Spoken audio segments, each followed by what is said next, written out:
코로나가 다시 유행하고 있습니다. 여러분 건강 조심하시고 혹시나 조금이라도 아프면은 약 무조건 드셔야 됩니다. 예, 알겠죠? 오늘은 예수님께서 십자가에 달리시는 그 사건에 대해서 우리들이 이야기를 나눠보고자 합니다. 지난주에 가룟 유다의 배신으로 인하여서 또 제자들도 예수님을 다 떠나갔죠.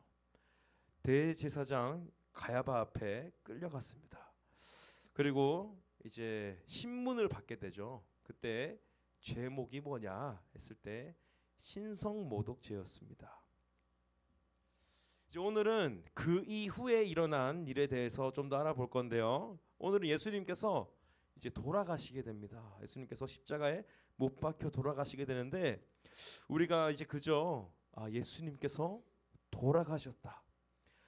거기에 포커스가 맞춰져서 그냥 슬퍼하는 것이 아니라 그것이 우리에게 어떠한 의미가 있느냐 그것을 함께 알아보는 귀한 시간을 가지기를 바랍니다.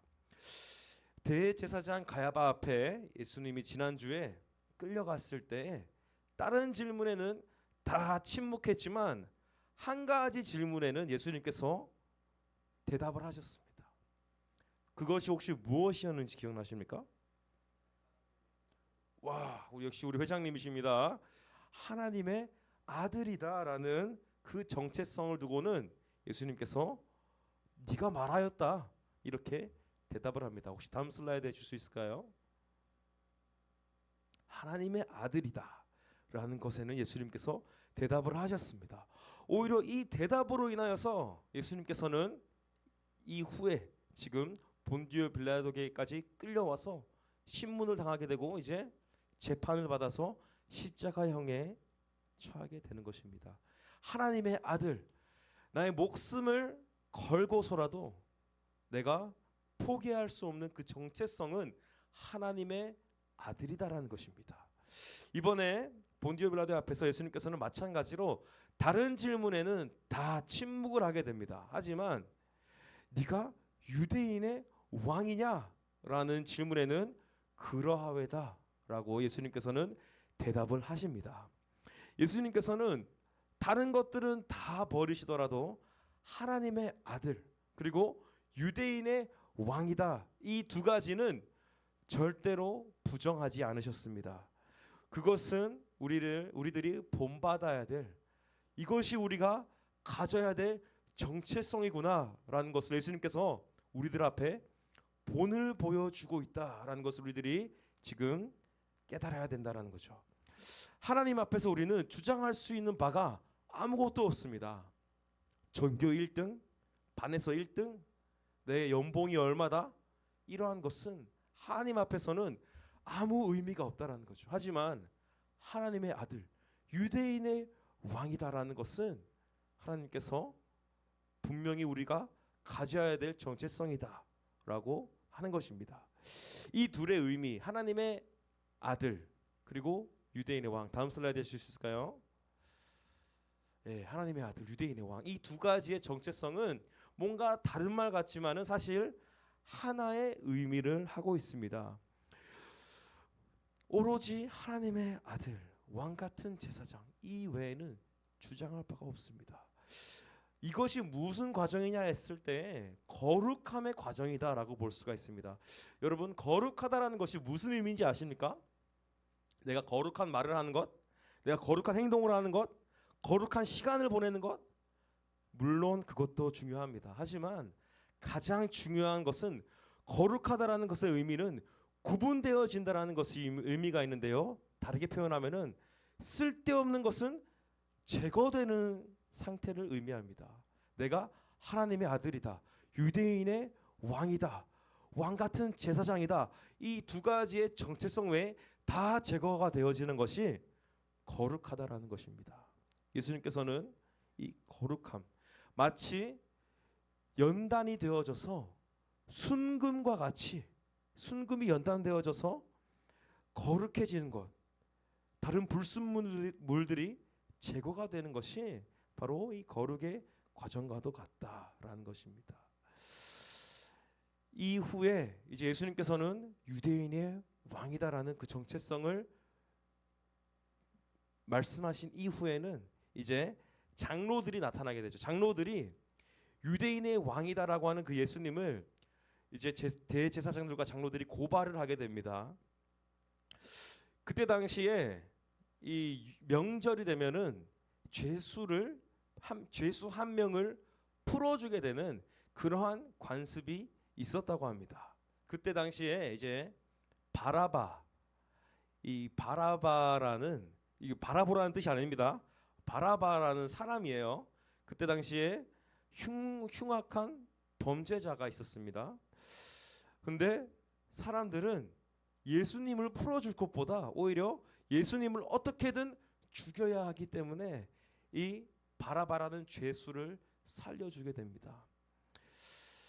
저는 어렸을 때 이 바라바 부분을 설교를 듣게 되면은 이 바라바라는 죄수가 정말 흉악한 범죄자구나라고 생각을 했지만 나중에 이 말씀을 대해갈 때에 이 바라바가 누구로 발견되었느냐 하면은 바로 내 자신이다라는 것입니다.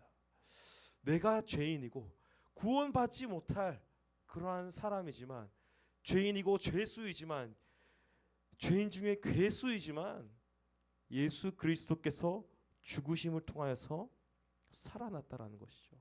이 바라바는 사실 죽을 수밖에 없는 사람이었습니다. 하지만 오히려 예수 그리스도가 죽으심으로 인하여서 이 바라바는 살 수 있었다라는 것입니다. 예수님께서는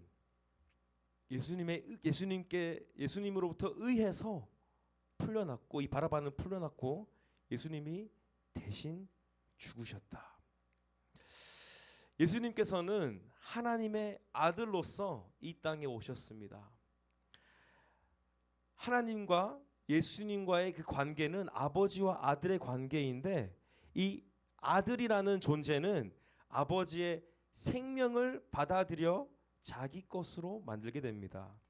아버지의 성품이 자기의 것이 되어서 이 아들로부터 표현이 되어지는 것이죠. 저도 어렸을 때는 제가 아버지를 닮았다라는 것을 많이 느끼지 못했습니다. 하지만 제가 자라면서 사춘기를 지나게 되고 성인이 되고 이제 30대가 지나고 하다 보니까 제가 말을 하는데 아니나 다를까 저의 목소리가 아버지의 목소리와 닮았다라는 것을 제 스스로가 느끼게 되었습니다. 말하는 말투도 그렇고요. 뭔가 말하는 방식도 뭔가 아버지와 비슷하다. 이 아버지의 성품이라는 것은 그 아들로부터 딸로부터 자녀들로부터 발현되어진다라는 거죠. 이 사랑을 자신의 몸으로 표현하는 것이 하나님의 아들입니다. 하나님의 아들이 십자가에 달리셨고 지나가는 사람들이 자기를 구원하고 십자가에 내려와라. 하나님 예수님께 달려있는 예수님을 향하여서 오히려 이야기를 하게 됩니다. 너 자신을 구원하고 거기서 내려와라. 하지만 그렇게 조롱하는 가운데서 심지어 같이 십자가에 달린 도둑들도 예수님을 욕합니다. 그렇지만 죽은 자를 살리시고 귀신 들린 자를 치유하시고 나중에는 몸이 갈기갈기 찢어진 예수님을 보며 그 사람들은 이해하지 못했을 것입니다. 아니 다른 사람들을 구하지만 자기 자신을 구하지 못하는 것이 진정한 하나님의 아들인가? 그것이 메시아이고 예수 그리스도인가?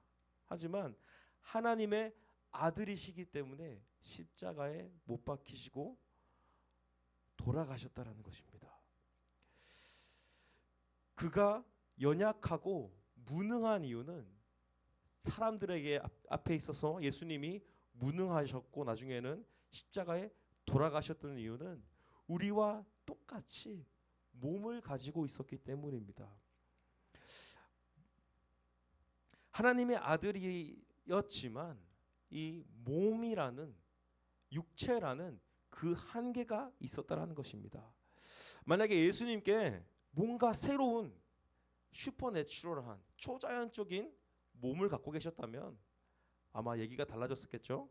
아마 그 죽음에서 피하실 수 있었을 것입니다. 하지만 예수님은 상하고 찢어지고 그러한 고통 가운데서 하나님의 본성을 가진 하나님의 아들은 연약하다라는 것을 예수님 스스로 몸소 드러내셨다라는 것입니다. 이것이 하나님이 지으신 그 사람의 몸의 그 양면성을 의미하는 것입니다. 이 몸이라는 것, 여러분들은 다 몸을 갖고 있죠. 이 몸이라는 것은 표현이라는 장점이 있습니다. 예를 들면은 이 컴퓨터 안에 좋은 프로그램이 있다라는 것은 이제 이 모니터가 이 프로그램을 표현하게 되죠. 그것처럼 우리 속 안에도 무엇이 있는지에 따라 우리가 표현되어지는 것입니다. 이것은 마치 성경에서도 몇 번이나 표현되어지는 것이 있는데 우리들은 무엇과도 같냐라고 하면 질그릇과도 같다라고 성경은 표현합니다. 이 질그릇이라는 것은 너무나도 약합니다. 떨어뜨리면은 깨지기 일쑤입니다. 약간만 금이 가도 막 안에 있는 것이 질질 새게 됩니다. 하지만 그 그릇이 하나님을 표현하기에 너무나도 적합하다라는 거죠. 하나님은 영이시고 몸이 없으셔서 사람의 몸이 연약한 것에 연약하게 지으셔서 하나님 자신을 우리 몸을 통하여서 표현하시는 것입니다. 창조의 목적이 실현되는 것이 바로 이 사람에게 있어서 이 질그릇이라는 이 몸에 있어서 영광스러운 자리다라는 거죠. 하나님이 표현되어지는 연약한 자리입니다. 그래서 예수님은 그 몸을 합당하게 쓰셨고 결국 십자가에 못 박혀 돌아가셨다라는 거죠. 그것이 바로 하나님의 아들의 순종이다라는 것입니다. 그렇게 예수님은 십자가에서 숨을 거두시게 됩니다. 그때 이제 한 사람이 나타나게 됩니다. 이게 누구냐? 아리마대 사람 요셉이다. 이 아리마대 사람 요셉은 예수님의 제자 중에 한 명이었다. 그 12제자는 아니었지만 예수님을 따르는 그 제자들 중에 한 명이었다. 이 예수님의 시체를 달라고 했습니다. 그는 이 아리마대 사람 요셉은 자신의 그 정치적인 종교적 업적이 죽음에도 불구하고 예수님의 시체를 달라 이렇게 얘기를 했습니다. 그는 자신의 목숨을 걸고 예수님의 시체를 달라고 했습니다. 결국 예수님과의 똑같은 자리로 가겠다라는 거죠. 그리고 나서 예수님의 시체를 받은 이후에 세마포로 예수님의 그 시체를 싸게 됩니다. 이 세마포라는 것은 예전에 이 성막을 쓰이는 그 재료 중에 이 세마포라는 것이 있습니다. 이 예수님과 일치하여 그렇게 쌌다라는 것입니다. 요셉은 이 죽은 하나님의 아들에 대한 믿음이 있었습니다. 그렇게 믿게 되면 소망이 생기게 되죠. 그렇게 세마포로 시체를 싼 요셉은 그것으로 끝이 아니라는 소망이 마음 가운데 일어났습니다. 그리고 그 죽은 시체를 위해 새 무덤으로 운반하였습니다. 이 무덤은 사망 가운데 있는 것이고 오래 거기에 거하는 것은 옛날 이 유대인들은 부정하다고 여겼습니다. 그러나 막달라 마리아와 이 다른 마리아 또 요셉은 이 무덤에 거하였습니다. 무덤을 지켰습니다. 그렇게 그들은 마음속에서 새로운 생명을 일으키는 그 말씀을 생각하게 됩니다. 우리가 살아날 수밖에 없는 원인이 우리는 살아날 수밖에 없다. 그러한 것을 희망을 가지고 있었다는 것입니다.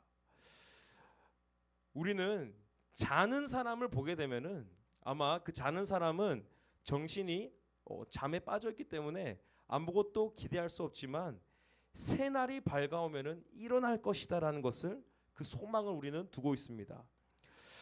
마치 미랄이 떨어져서 죽은 미랄을 보았을 때 새로운 싹이 돋아나는 것과 같다라는 것입니다. 그렇게 무덤을 보면서 새로운 변화를 소망하게 됩니다. 이 바리새인들은 죽음으로 끝났다고 했지만 요셉과 마리아와 그들은 죽음이 끝이 아니라는 소망이 있었고 그 죽음에 함께 참여하는 사람들입니다. 이제 이 죽음이라는 것에 대해서 이야기를 하면서 오늘 말씀을 마무리하고자 합니다. 사실 우리가 이제 보통 교회에서 설교를 하게 되면 이제 절기 설교를 하게 됩니다. 그래서 부활절 전주가 무슨 주죠?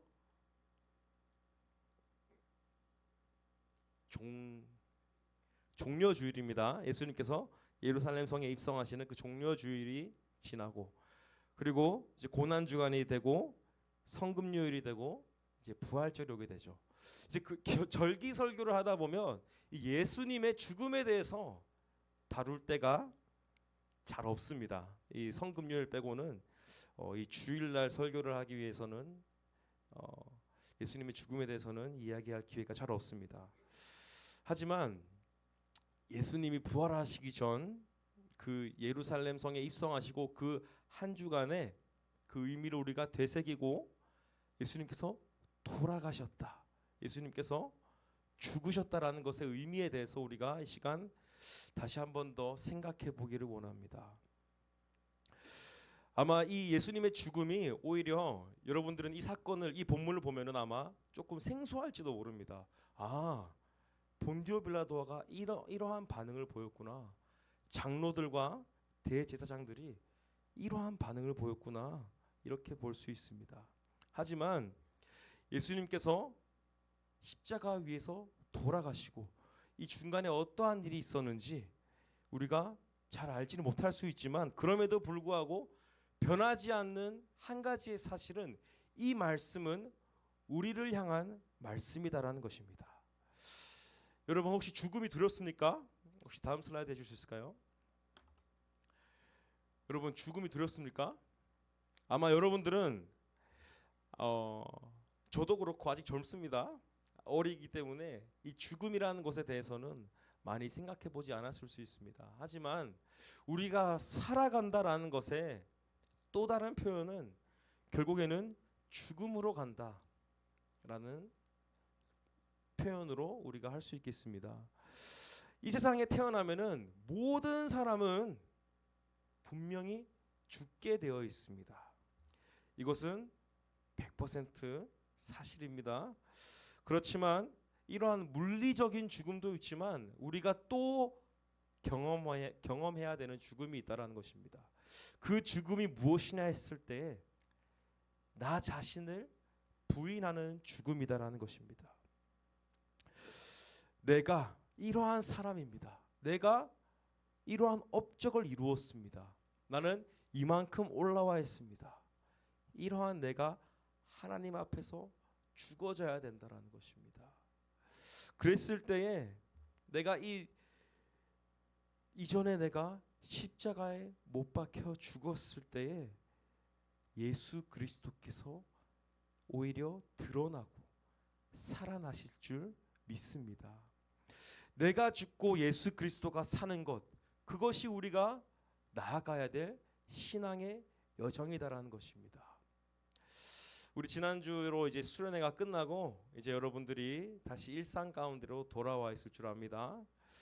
그렇지만 우리가 한 가지 기억해야 되는 것은 그 수련회가 좋았다, 그 수련회가 은혜로웠다 에서 끝마치는 것이 아니라 날마다 내가 이 말씀을 대해갈 때에 그 안에 있는 예수 그리스도를 발견해가고, 우리 관계 속에서 예수 그리스도를 발견해가고, 나 자신을 부인하고, 아, 내가 이러한 사람이라고 내가 이때까지 생각했는데 내가 지향해야 되고, 내가 경험해야 되고, 내가 이것을 목적으로 삼아야 되는 것이 바로 이 예수 그리스도구나 라는 것을 우리가 날마다 깨달아야 갈 줄 믿습니다.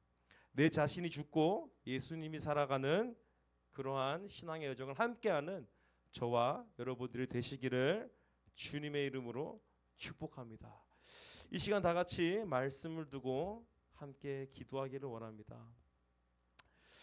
이 시간 다 같이 기도할 때에 하나님, 제가 죽어지길 원합니다. 물론 우리는 죽음을 향해 달려가고 있는 사람들이지만 그 전에 내 자신이 죽어지길 원합니다. 나 자신을 부인하길 원합니다. 내가 이러한 사람이었습니다. 내가 이러한 업적을 이루었습니다. 내가 공부를 이만큼 합니다. 이러한 칭찬을 받는 사람입니다. 이러한 칭송을 받는 사람입니다. 이러한 것들을 내려놓고 오직 하나님의 아들이다, 왕 같은 제사장이다, 이 정체성만을 가지고 하나님 앞에 나아가기를 원합니다. 그랬을 때에 내 안에 있는 예수 그리스도가 살아나고 서로 안에 있는 예수 그리스도를 바라보게 되고, 그렇게 내가 죽어지고 예수님이 살아가는, 예수님이 부활하는 그러한 신앙을 할 수 있는 우리 모두가 될 수 있게 달라고 이 시간 다 같이 통성으로 기도하시겠습니다. 하나님 아버지, 질그릇 같은 저희들임을 시간 고백합니다. 예수 그리스도를 담아가길 원합니다. 하나님 아버지, 그 성품을 담아가길 원합니다. 그랬을 때에 내가 부인되어지고, 내가 죽어지고, 내가 깨어지고 예수 그리스도가 발현되게 하여 주시옵소서. 나로부터 나오는 그 예수 그리스도를 서로 바라보면서 서로 안에 있는 예수 그리스도를 발견해가면서 서로 닮아갈 수 있게 하여 주시고, 예수 그리스도가 살아 숨쉬는 그러한 우리 시온교회 중고등부 공동체가 되게 하여 주시옵소서. 서로를 비난하고 서로를 헐뜯고 서로 가운데 있는 연약함을 바라보는 것이 아니라 서로 가운데 있는 예수 그리스도를 발견해가는 그 예수 그리스도를 바라볼 수 있는 우리 중고등부가 되게 하여 주시옵소서. 이 감동의 그 순간이 잠시로 끝나는 것이 아니라 이것이 지속되어져서 주님 날마다 주시는 그 말씀을 통하여서 예수 그리스도를 발견하게 하여 주시옵소서. 예수 그리스도가 내 안에서 살아날 수 있게 하여 주시옵소서. 주님 아버지, 하나님의 말씀을 나의 것으로 받아들일 수 있게 하여 주시고 나와 일치되어지게 하여 주시옵소서. 그랬을 때 우리 모두 가운데 예수 그리스도가 살아날 줄을 믿고 신앙생활할 수 있는 우리 중고등부 되게 하여 주시옵소서.